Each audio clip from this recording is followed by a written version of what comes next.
ഇന്നിവിടെ ലോക ഹരിത ഉപഭോക്തൃ ദിനം ആചരണം നടക്കുകയാണ്. ഇതിൻ്റെ ഭാഗമായി ഇന്ന് രാജ്യത്താകെ, ഇന്നലെയാണ് ശരിക്കും ഈ ദിനം, ഇന്നലെ ഞായറാഴ്ച ആയതിനാൽ രാജ്യത്താകെ ഇന്നും മിനിയാന്നും ശനിയാഴ്ച ഇന്നുമായി നിരവധി സ്ഥലങ്ങളിൽ ഇത്തരത്തിലുള്ള പ്രഭാഷണങ്ങളും ചർച്ചകളും ക്ലാസ്സുകളും ഒക്കെ നടത്തുകയാണ്. കഴിഞ്ഞ വർഷവും ഞാൻ ഈ നിങ്ങളുടെ ഭക്ഷ്യ വകുപ്പിൻ്റെ പൊതുവിതരണ ഉപഭോക്തൃകാര്യ വകുപ്പിൻ്റെ ഈ പരിപാടിയിൽ പങ്കെടുത്തിരുന്നു. കഴിഞ്ഞ വർഷം എനിക്ക് തോന്നുന്നു പ്രധാനപ്പെട്ട ഉദ്യോഗസ്ഥരെല്ലാം കഴിഞ്ഞ വർഷം ഉണ്ടായിരുന്നിരിക്കാം, ഈ കോൺഫറൻസ് ആളുകൾ ഉണ്ടായിരുന്നിരിക്കാം. കഴിഞ്ഞ വർഷം ഉണ്ടായിരുന്നവർ ആണോ കൂടുതൽ, ഇല്ലായിരിക്കുന്നവരാണോ കൂടുതൽ എന്നറിയാൻ വേണ്ടിയിട്ടാണ്. ഉണ്ടായിരുന്നവരൊന്ന് കൈ ഉയർത്താം, എനിക്ക് ജസ്റ്റ് ഒന്ന് അറിയാൻ വേണ്ടിയിട്ടാണ്. യെസ്, കൂടുതലും ഇല്ലാതിരുന്നവരാണ്.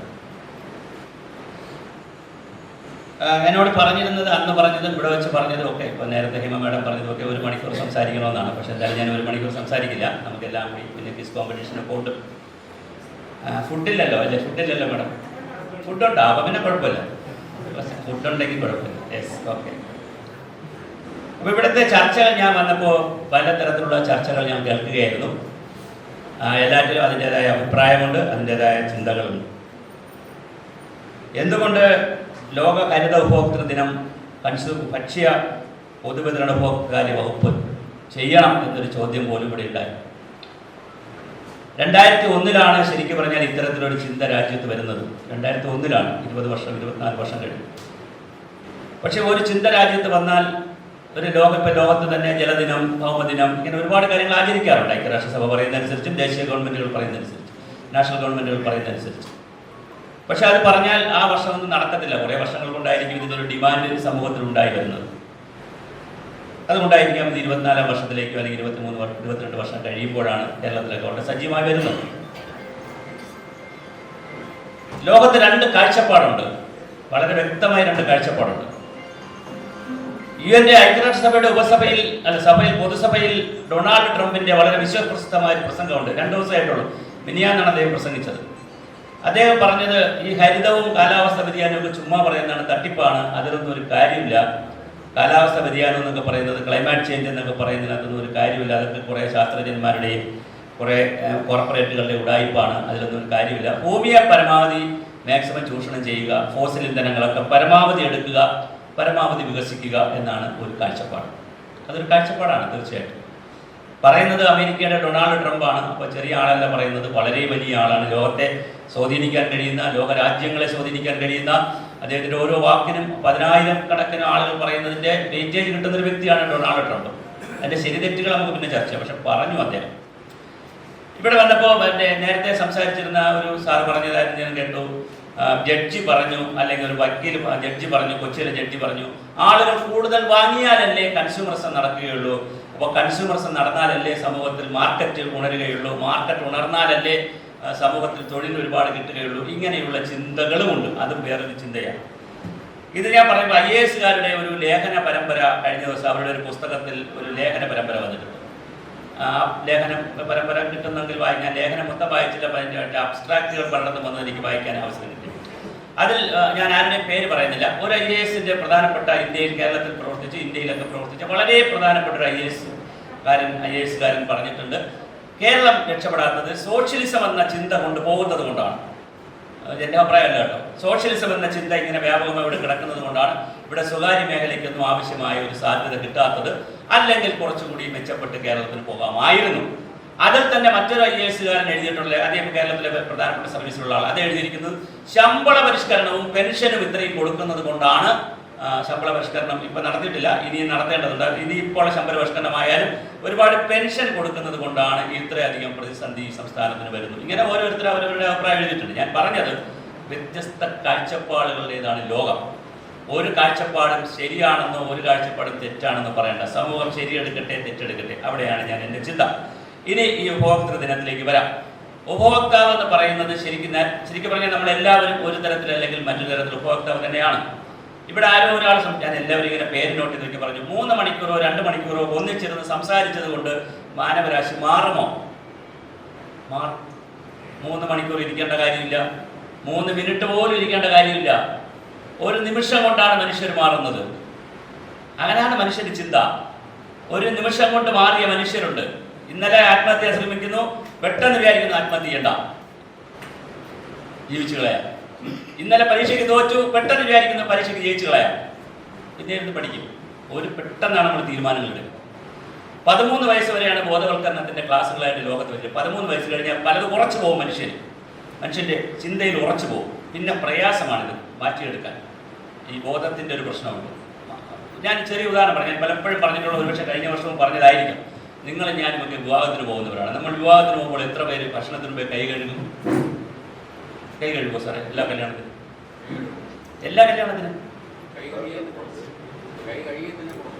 എല്ലാത്തിനും കഴുകിയിട്ടുണ്ട് ഇതുവരെ? എല്ലാ കല്യാണത്തിനും ഭക്ഷണം കഴിക്കുന്നവരെ കൈ കഴുകിയിട്ടുണ്ട്. ആരുമില്ല ഇവിടെ ഭക്ഷണം കഴിക്കുന്നവരെ കൈ കഴുകാത്തവർ? 1, 2, 3, 4, 5, 6, 7, 8 ഒരുപാട് പേരുണ്ട് സാർ.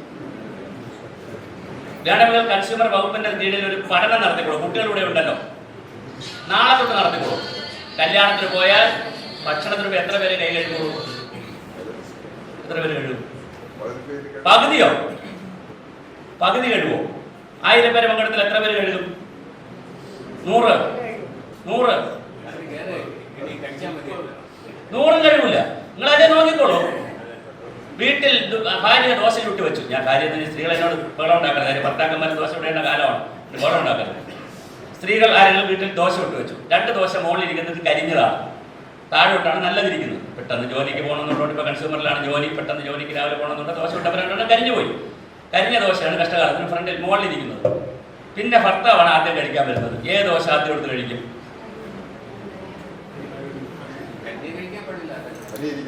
അടിയിരിക്കണം കഴിക്കും. പക്ഷെ അടിയിരിക്കുന്നത് നിങ്ങൾ എടുത്താൽ മുകളിലിരിക്കുന്നത് മോൾക്ക് എടുക്കേണ്ടി വരും. അത്ര ദോശ ചുട്ടോളൂ വിട്ട്. അപ്പൊ ഏത് കഴിക്കും? സത്യസന്ധമായി പറയണം ജീവിതത്തെ. അല്ല പക്ഷേ ആ പാട് 5 ദോശയേ ഉള്ളൂ. നിങ്ങൾ നല്ല 3 ദോശ എടുത്തു പോയാൽ നിങ്ങളുടെ അടുത്ത് കോളേജിൽ പോകാനുള്ള മോൾ വരുമ്പോൾ 2 കരിഞ്ഞത് കഴിക്കണം. എന്തൊരു വിശാലമായിട്ടാണ് സംസാരിക്കുന്നത്. ഇത്രയും വിശാലമൊക്കെ ആയിരുന്നെങ്കിൽ ഇന്ത്യ എന്നെ സ്വർഗരാജ്യവും രാമരാജ്യവും കേശുവിന്റെ നാടും എന്തൊരു വിശാലമായിട്ടാണ് രാവിലെ വർത്തമാനം പറയുന്നത്. എന്നെ കൊണ്ട് പറയിക്കുന്നത്. ഞാൻ ഈ പണി മതിയാക്കിയ ആളാണ്, നിങ്ങൾ മനസ്സിലായോ? 10-20,000 ക്ലാസ്സുകൾ, 10-15 പുസ്തകങ്ങൾ, 17 പുസ്തകങ്ങൾ, ഒരു 8-9 ഡിഗ്രികളൊക്കെ എടുത്ത് കേരളം മുഴുവൻ ക്ലാസ്സുകളും സെമിനാറുകളും ചർച്ചകളും കാലഘട്ടം മുഴുവൻ നടന്നതാണ്. ഇതെല്ലാം മതിയാക്കി വീട്ടിൽ മതിയാക്കി 2 ചെറിയ ചാനലുമായിട്ട് പോവുകയാണ്. അപ്പോഴാണ് വീണ്ടും ഇവരെ പോലുള്ള അടുത്ത് വിളിച്ചുകൊണ്ടാണ് വന്നത്. കോഴിക്കോട്ടാണ് ഞാൻ വരത്തില്ലായിരുന്നു.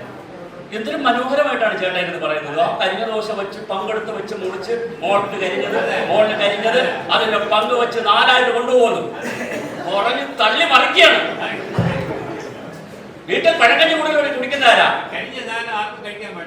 പക്ഷെ ഇല്ലെന്നേ, അല്ലെന്നേ. നിങ്ങൾ കരിഞ്ഞ സാധനം ഇരിക്കും. ഞാൻ വീണ്ടും പറയാം, ചേട്ടനോട് എന്നാണ് തർക്കം. 5 ദോശ വീട്ടിലുണ്ട്. ചേട്ടൻ 2 എണ്ണം കഴിച്ചു, 3 എണ്ണം കരിഞ്ഞതാണ്. മോള് വന്നു, മോൾക്ക് നല്ല വിശക്കുന്നു. അമ്മ ചുട്ടുവെച്ചത് കരിഞ്ഞതായി പോയി. മോൾ എന്ത് ചെയ്യും? അടുത്ത ചൂടാൻ സമയവുമില്ല, മോളെ പോണം. മോളെന്ത് ചെയ്യും? കരിഞ്ഞ കഴിക്കും. അല്ലെങ്കിൽ എന്റെ മകൾ കരിഞ്ഞത് കഴിക്കണ്ട, നല്ലത് കഴിക്കട്ടെ എന്ന് പറഞ്ഞാൽ അച്ഛൻ കരിഞ്ഞതെടുത്ത് കഴിക്കുമോ? ഇല്ലെന്നേ, ഇല്ലെന്നേ. ഭഗത്ത് കഴിക്കുമെങ്കിൽ അനീഷേട്ടന് ഒരു ജ്ഞാനപീഠം അവാർഡ്. അങ്ങനെയൊന്നും അല്ല നമ്മൾ ചെയ്യുന്നത്. ബാത്റൂമിൽ കയറി അടുത്ത ആളെ വന്നിട്ട് സോപ്പ് കൊണ്ടോ നോക്കിയിട്ടാണോ നമ്മൾ കുളിക്കുന്നത്? അയ്യോ മോളെ സോപ്പ് തീർന്നു പോയി. അപ്പോൾ അയ്യോ അച്ഛന് സോപ്പ് വാങ്ങിക്കാൻ പറ്റിയില്ല, മോളെ സോപ്പില്ലാതെ കുളിക്കേണ്ടല്ലേ, മോൾ സോപ്പില്ല. തിരിച്ചും വരാം, അച്ഛനും വരാം. ഞാൻ അച്ഛനും മോളെ ഉദാഹരണം പറഞ്ഞു. വീട്ടിൽ പഴങ്കഞ്ഞി കുടിക്കുന്ന ആരാ കൂടുതൽ? സ്ത്രീകളാണോ പുരുഷന്മാരാണോ? സ്ത്രീകളാണല്ലേ, അല്ലേ മാഡം? ആണ്. വീട്ടിൽ പോഷകാഹാരം കുറഞ്ഞാൽ കിട്ടാത്ത ആർക്കാ? സ്ത്രീകൾക്കാണ്. ഇതൊക്കെ സാമൂഹ്യ യാഥാർത്ഥ്യങ്ങളാണ്. ഞാൻ യാഥാർത്ഥ്യങ്ങളോടെല്ലാം നിങ്ങളെ വിളിച്ചുകൊണ്ട് എന്നിട്ട് നമ്മൾ കൺസ്യൂമറിലേക്ക് വരാം. ഇതൊക്കെയാണ് സാമൂഹ്യ യാഥാർത്ഥ്യങ്ങൾ. നമ്മളെല്ലാം ബേസിക്കലി എന്താണ്? നമ്മളെ ബിൽഡ് ചെയ്തിരിക്കുന്നത് സ്വാർത്ഥത കൊണ്ടാണ്. സ്വാർത്ഥത തെറ്റല്ല. രാവിലെ എഴുതിച്ചാൽ ശരീരം വൃത്തിയാണെന്ന് സ്വാർത്ഥനായാലേ കുളിക്കുള്ളൂ, അല്ലെ പിന്നെ കുളിക്കൂ. പരീക്ഷ കേൾക്കുന്ന സ്വാർത്ഥത ഉണ്ടെങ്കിലേ പഠിക്കുള്ളൂ. സ്വാർത്ഥത നല്ലതാണ് മനുഷ്യർക്ക്. പക്ഷെ വ്യക്തി ഒരു കുടുംബമാകുമ്പോൾ പ്രശ്നം മാറും, കുറച്ചുകൂടി വ്യത്യാസം വരും. കുടുംബം സമൂഹമാകുമ്പോൾ വീണ്ടും വ്യത്യാസം വരും. ഇതേ ഉള്ളൂ വ്യത്യാസം. സമൂഹം ഒരു വലിയ രാജ്യമാകുമ്പോൾ വീണ്ടും വ്യത്യാസം വരും. എനിക്ക് ഏറ്റവും ഇഷ്ടം ആരുമില്ലാത്ത റോഡിലൂടെ 4th ഗിയറിലോ 5th ഗിയറിലോ അടിച്ച് പൊളിച്ച് പോകണമെന്നുള്ളതാണ്. കാർ ഓടിക്കണമെന്ന് എനിക്കിഷ്ടം. പക്ഷെ എനിക്ക് 30-ലേ പോകാൻ പറ്റുള്ളൂ. എല്ലാവരും കാർ കൊണ്ടിറങ്ങിയിരിക്കണം. അപ്പോൾ ഒരു സമൂഹമാകുമ്പോൾ നമുക്ക് ഒരുപാട് ഇഷ്ടങ്ങളും അനിഷ്ടങ്ങളും ഒക്കെ മാറ്റിവെക്കേണ്ടി വരുന്ന ഒരു സാമൂഹ്യ ജീവിയായി മനുഷ്യനെ മാറ്റിയെടുക്കുന്നതിനുള്ളതാണ് ഈ ബോധവൽക്കരണ ക്ലാസ്സുകൾ എന്നൊക്കെ പറയാനാണ് ഞാനിത് പറഞ്ഞത്. അത് ഇതിൻ്റെ ഒരു സംഘർഷമുണ്ട്. ഒരു സാമൂഹിക എൻ്റെ ആഗ്രഹങ്ങൾ, എൻ്റെ ചിന്തകൾ, എൻ്റെ ആവശ്യങ്ങൾ ഒക്കെ എപ്പോഴും സംഘർഷമാണ്, എപ്പോഴും പോരാട്ടമാണ്. എനിക്ക് ഇത്ര ആവശ്യമുണ്ട്, ഇത്ര ഇല്ല, എനിക്ക് സ്വത്തായിട്ടില്ല, സമൂഹത്തിലില്ല, അങ്ങനെ പോകുന്നു. 800 കോടി ആളുകൾ ലോകത്തില്ലായിരുന്നുവെങ്കിൽ ഈ ഒരു പ്രശ്നവുമില്ല, ഒരു ഹരിത ദിനത്തിന്റെ പ്രശ്നമില്ല, നമുക്ക് ഈ വിഷയമില്ല. ഇപ്പൊ പ്രശ്നം എന്താന്ന് വെച്ചാൽ ആളുകളുടെ എണ്ണം ലോകത്ത് കൂടിപ്പോയി. ഇനി ഈ കൂടിയ ആളുകൾക്കനുസരിച്ചുള്ള വിഭവമില്ല, ഒന്നാമത്തെ വിഷയം. രണ്ടാമത്തെ വിഷയം, ഉള്ള വിഭവങ്ങൾ കൂടിയ ആളുകൾക്ക് എല്ലാവർക്കുമുള്ള വിഭവം ഉണ്ടെന്ന് സാങ്കേതികമായി നമ്മൾ പറഞ്ഞാലും അത് എല്ലാവർക്കും എടുക്കാൻ പറ്റുന്നില്ല, ആക്സസ് ചെയ്യാൻ പറ്റുന്നില്ല. മുതലാളിമാരുടെയും മുതലാളിത്തത്തിന്റെയും, ഞാൻ മുതലാളിത്തം എന്ന് പറയുമ്പോൾ സോഷ്യൽ അർത്ഥത്തിൽ എടുത്തത്, കമ്മ്യൂണിസ്റ്റ് അങ്ങനെ എടുത്തത്, ഞാൻ പറഞ്ഞത് ഒരു കോർപ്പറേറ്റ് മുതലാളിത്ത സംവിധാനങ്ങളുള്ള ലോകത്തെ എല്ലാ കാലത്തും അങ്ങനെയാണ്. കുറച്ചു പേരെ കയ്യിലാണ് സ്വത്തിരിക്കുന്നത്, അത് മഹാഭൂരിപക്ഷത്തിന്റെ കയ്യിൽ സ്വത്തില്ല. അപ്പോൾ അതുകൊണ്ടും പ്രശ്നമുണ്ട്. നേരത്തെ ഞാൻ പറഞ്ഞു ഈ ഭൂമിക്ക് വരുന്ന പ്രശ്നങ്ങൾ പറഞ്ഞു, ഇതുകൊണ്ട് പ്രശ്നമുണ്ട്. ഈ സ്വത്തെല്ലാം കൂടി പലയിടത്തും കേന്ദ്രീകരിക്കുന്നതിന്റെ പ്രശ്നങ്ങളുണ്ട്. മൂന്നാമത്തെ പ്രശ്നം എന്ന് പറയുന്നത് കാലാവസ്ഥ മാറ്റത്തിൽ മനുഷ്യന്റെ ഇടപെടലും കാലാവസ്ഥയെ മാറ്റുന്നു. നേരത്തെ കാലാവസ്ഥ തന്നെത്താനാണ് മാറിക്കൊണ്ടിരുന്നത്, ചൂടും മഴയും കാറ്റും ഒക്കെ വന്നുകൊണ്ടിരുന്നത്. ഇവിടെ മനുഷ്യന്റെ ഇടപെടൽ കൊണ്ട്, മനുഷ്യൻ പ്ലാസ്റ്റിക് കത്തിക്കുന്നത് കൊണ്ട്, മനുഷ്യൻ വെള്ളത്തിന് ദുരുപയോഗം ചെയ്യുന്നത് കൊണ്ട്, മാലിന്യപ്പെടുത്തുന്നതുകൊണ്ട്, മനുഷ്യന്റെ ഇടപെടൽ കൂടി കൊണ്ട് ഭൂമിക്ക് മാറ്റമുണ്ടാകുന്നു. ഇതാണ് അടുത്ത വിഷയം. വലിയ പ്രതിസന്ധി വരുന്നത് അവിടെ. അപ്പൊ ഹ്യൂമൻ ജനറിക് ആയിട്ടുള്ള, ആന്ത്രോപോജനിക് ആയിട്ടുള്ള, മനുഷ്യപ്രേരിതമായിട്ടുള്ള കാരണങ്ങൾ കൂടിക്കൊണ്ട് ഭൂമിക്ക് ചൂട് കൂടുന്നു. ഒന്നാമത്തെ വിഷയം. ഈ കാരണങ്ങൾ കൂടിക്കൊണ്ട് ഭൂമിക്ക് എന്ത് കൂടുന്നു? ഭൂമിയിൽ മഴയിൽ വ്യത്യാസം വരുന്നു, വെയിലിൽ വ്യത്യാസം വരുന്നു, ഇങ്ങനെ ഒരുപാട് കാര്യങ്ങൾ വരുന്നു. ഇങ്ങനെ വന്നത് കൊണ്ടാണ് പറയുന്നത് നിങ്ങൾ ഒരു കുറച്ചുകൂടി ഭൂമിയെ മനസ്സിലാക്കി ജീവിക്കണം. കാരണം ഭൂമിയിൽ മനുഷ്യർക്ക് 2-3 പരിമിതികളുണ്ട്. ഒന്ന്, സൂര്യനാണ് ഇതിന്റെ മൊത്തം നേതാവ്. ഈ ഭൂമിയുടെ പ്രപഞ്ച നായകൻ എന്ന് പറഞ്ഞാൽ സൂര്യൻ വരുന്ന ചൂടും പ്രകാശമാണ് വളരെ പ്രധാനപ്പെട്ട വസ്തു. അത് ഭൂമിയിൽ തരാൻ വേറെ ഏജൻസി ഇപ്പൊ ഇല്ല, നമുക്ക് കൃത്രിമമായിട്ട്. സൂര്യൻ മാത്രമേ ഉള്ളൂ.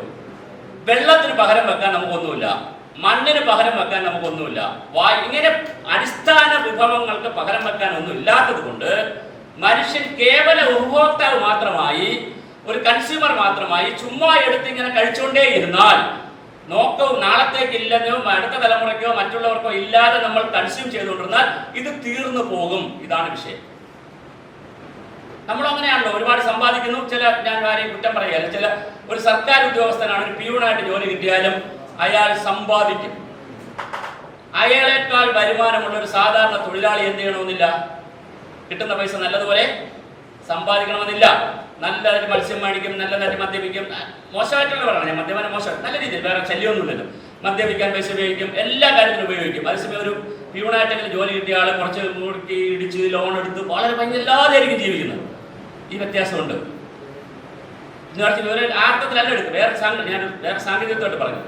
എനിക്കറിയാം, എൻ്റെ അടുത്തൊക്കെ എത്രയോ തൊഴിലാളുണ്ട്, 1000-2000 രൂപയൊക്കെ അവർക്ക് വരുമാനം ഉണ്ടെങ്കിൽ പോലും പിറ്റേ ദിവസം അവർ പറയും സാറേ പൈസ ഒന്നുമില്ല, എല്ലാം തോന്നും. ഞാൻ എന്ത് പറ്റി? അത് ഇന്നലെ ചിക്കൻ വാങ്ങിച്ചു എല്ലാം വാങ്ങിച്ചു, കുറച്ച് പൈസ പിള്ളേർക്ക് കൊടുത്തു, അങ്ങനെ ആഘോഷിച്ചു, സന്തോഷിച്ചു. ഇന്നലെ സന്തോഷിച്ചു, ഇന്ന് പക്ഷെ പൈസ ഇല്ല. മറ്റതങ്ങനെ ആയിരിക്കത്തില്ല. അപ്പൊ 2 തരം ജീവിത കാഴ്ചപ്പാടുണ്ട്. ഞാൻ പറയാനായി പറഞ്ഞു. ഒന്ന്, നാളത്തേക്ക് കൂടി കരുതിക്കൊണ്ടുള്ള ഒരു കാഴ്ചപ്പാട്. 2, ഇന്ന് തന്നെ എല്ലാം തീർത്തുകൊണ്ടുള്ള ഒരു കാഴ്ചപ്പാട്. നാളത്തേക്ക് കരുതണോ വേണ്ടേ എന്നുള്ളത് നമ്മൾ ചിന്തിക്കണം. ആര് കരുതണം എന്നുള്ളതാണ് അടുത്ത ചോദ്യം. ഞാൻ എന്തിന് നിങ്ങൾക്ക് വേണ്ടി കരുതണം? ഞാൻ എൻ്റെ കരിഞ്ഞ ദോശ തിന്നാൽ നിങ്ങൾക്ക് എന്താ, അല്ലെ നല്ല ദോശ തിന്നാൽ നിങ്ങൾക്ക് വേണ്ടി ഞാൻ എന്തിന് നല്ല കരിഞ്ഞ ദോശ തിന്നണം? നിങ്ങൾക്ക് വേണ്ടി ഞാൻ എന്തിന് കരുതണം എന്നൊരു ചോദ്യമുണ്ട്. അപ്പൊ ഇത് ആരെ കരുതണം എന്നുള്ളൊരു ചിന്തയും ലോകത്ത് വളരെ വലുതാണ്. അപ്പൊ അങ്ങനെ നിൽക്കുമ്പോഴാണ് ലോകരാജ്യങ്ങൾ 1972 മുതൽ പറഞ്ഞത് ലോകം ഇങ്ങനെ പോയാൽ പറ്റത്തില്ല. 72 സ്റ്റോക്ക്ഹോം സമ്മേളനത്തിൽ വെച്ചാണ് ഇങ്ങനെ പറഞ്ഞത്, ലോകം ഇങ്ങനെ പോയാൽ പറ്റത്തില്ല. 60-കൾ മുതലുണ്ട് ഈ ചിന്ത. എന്നാൽ 72-ലാണ് ആദ്യമായി പറഞ്ഞത്. സ്റ്റോക്ക്ഹോം സമ്മേളനത്തിൽ ഇന്ദിരാഗാന്ധി പങ്കെടുത്തിരുന്നു, ഇന്ത്യൻ പ്രധാനമന്ത്രി. വളരെ ഗൗരവപരമായി ഉള്ള ചർച്ചകൾ അവിടെ നടന്നു. ആ ചർച്ചയുടെ അടിസ്ഥാനത്തിൽ പറഞ്ഞു ഇങ്ങനെ ഭൂമിക്ക് പോകാൻ പറ്റില്ല, മനുഷ്യർക്കും പോകാൻ പറ്റില്ല. അതുകൊണ്ട് തന്നെ ഒരു വശത്ത് പരിസ്ഥിതി വേണം, മറുവശത്ത് മനുഷ്യരും വേണം.